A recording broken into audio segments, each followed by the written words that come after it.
Palms down is a power position. Sometimes we want to have a bit of power. So if you want authority, do this. Palms up is a trusting. We build trust this way. People listen to you when they trust you. If there's a fire in this place, I would probably use this finger. I'm definitely not going to say, please go to it. I'm definitely going to use this finger. Very seldom do you use this finger unless you're really angry. When you're angry and you're using this finger, just remember the person you're screaming at is not hearing you because their brain is shut down. They've said no. We know that this is a power. There's an actual fact, 4 times more power in the hand facing down than up. Think of the historical figure, Adolf Hitler. It was a frightening. What would he have looked like? This is power. This, nobody would have followed him. Just think about, what are you doing? How are people responding to you? Are they interacting with you? Are they listening to you? Are they difficult? It could be your wife, your husband, the kids, the co-workers. How we communicate non-verbally helps us verbally. We need to understand how to use this. Today I'm just talking to you about the hands and a little bit about the feet. There's still a whole body that is involved in this. So we do need to understand that if you use just what I've taught you today, already your communication skills will be better. There's another thing I want to show you guys. There's a psychology to this thing. We all know that, so. If I stood up here and I held my phone in my hand, wasn't ringing, wasn't pinging, but my phone is in my hand, what is it telling your brain? You're not the most important person right now. This thing is. Now, I love my phone, make no mistake. It is a bit of a pain too. Psychologically, when you are speaking to someone and you have this in your hand, their brain immediately says, I'm not important enough. So you are making them feel, it's about how you make people feel. You're making them feel like they are not important. And it's not polite even just to turn it around. That's also. And how many of you go to meetings where every single person has their phone on that? That's wrong. I don't want you guys to use the phone. Put it in your bag, leave it in your office. Psychologically, you are sending a message. I've watched parents in shops where children are trying to speak to their parents and the parent is on the phone. They are dismissing the child, still talking to the child, but on the phone as well, never making eye contact. Our phones is becoming a problem. I'm not saying throw it away. I'm saying be aware of it. Go into meetings. Force people to not bring phones into meeting rooms. Force people to look at each other, to look at facial expressions.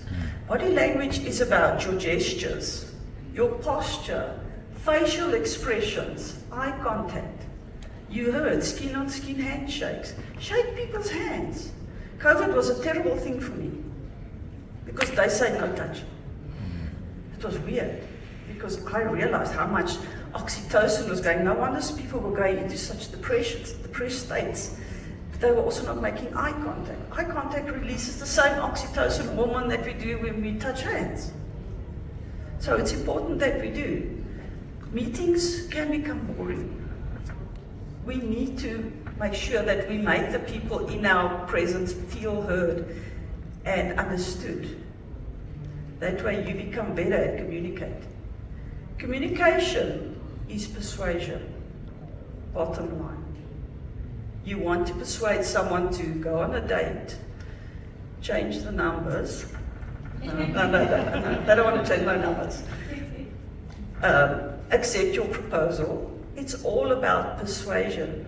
So a lot of people can say body language. When you actually start learning about this, you can persuade people to do anything. Literally, I can. I oftentimes look at people and I'll think, it's so easy to manipulate you right now. I don't, because I have an ethical dilemma in my head all the time. I can persuade people easily. We are so gullible, it's frightening. If you just start by changing the way you work with your hands, you will already be better at communicating than 90% of the people. Is there any questions you would like to ask me? Okay, let's go. Yes, talking about the cell phone, like now, I was taking notes, and in everything else I've been taking notes, but I take notes on my cell phone. It's just easier. It is, yeah, I agree. And having said that, every time I do it, I am conscious about what it looks like. Thank you. But having said that, it's the world that we live in right now. And so I'm wondering how you would address that and what you feel about that. So, taking notes, I 100% understand that. I used to record on my phone or on my iPad. I would just record but put it down. But when we understand, what is it you want to achieve? Is it really important that you catch every word? Is it, or can you listen and show that person respect? Because that's really what it is. When we start drifting, we don't listen to everything. We become conscious of this thing. So it does make a difference. It's depending on what you feel you need. I would record on my iPad and just put it down. Put it under the table if you have to. You're saying there is a place for it? There is a place for it. Look, there is. But you've got to decide, what is your aim? What do you want to build trust? Do you want to build rapport? Do you want to make that person feel good? Or is it not that important? What are the key body language things we should be looking for or be conscious of in remote meetings? Oh, wonderful question. Thank you.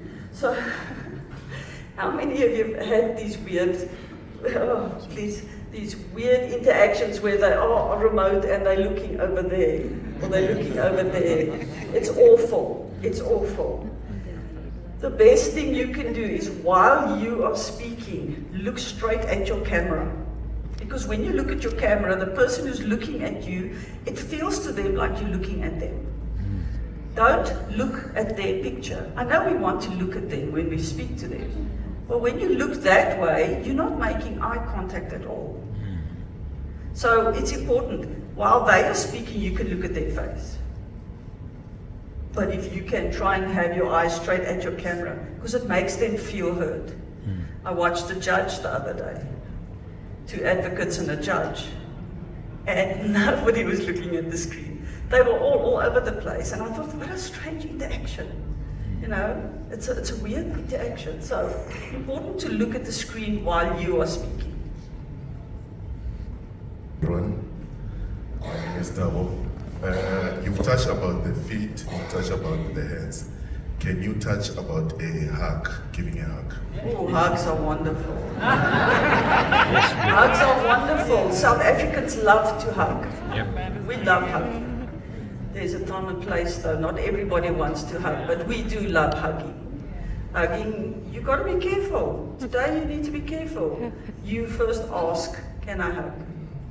Because people are touchy nowadays. You can get yourself into some serious trouble by just hugging. But a hug is good. Our bodies crave that. Although some people don't.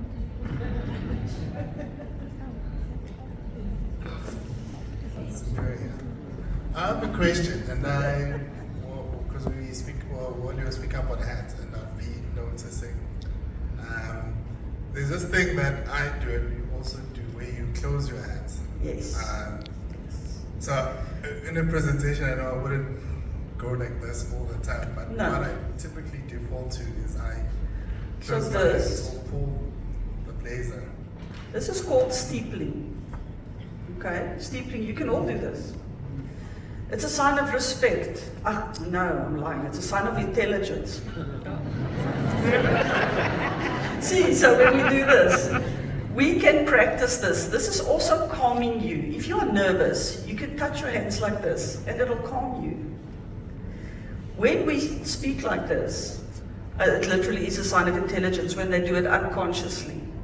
So you'll see a clever person do that. But we can also adopt it as part of our repertoire. You can do this. It calms you. The person who's looking at you, unconsciously their brain is thinking, this person knows what they're doing. This person knows they okay. You know, I can do this and I could probably go into politics. And many of our top people sit with their heads like this. Yeah. So it does help though. It does calm you if you get nervous. If you touch this little thingy there, if you're nervous, this also calms you. So we also teach human lie detection. Fascinating subject. I often watch men do this, touching their ties. They're literally trying to calm themselves by moving something around there. Okay, thank you. One question, what are the cultural considerations in terms of even handshaking? I've been to places and some people have shaken me by their left hand. Yes. Maybe they were left-handed. So how do you view that? Should we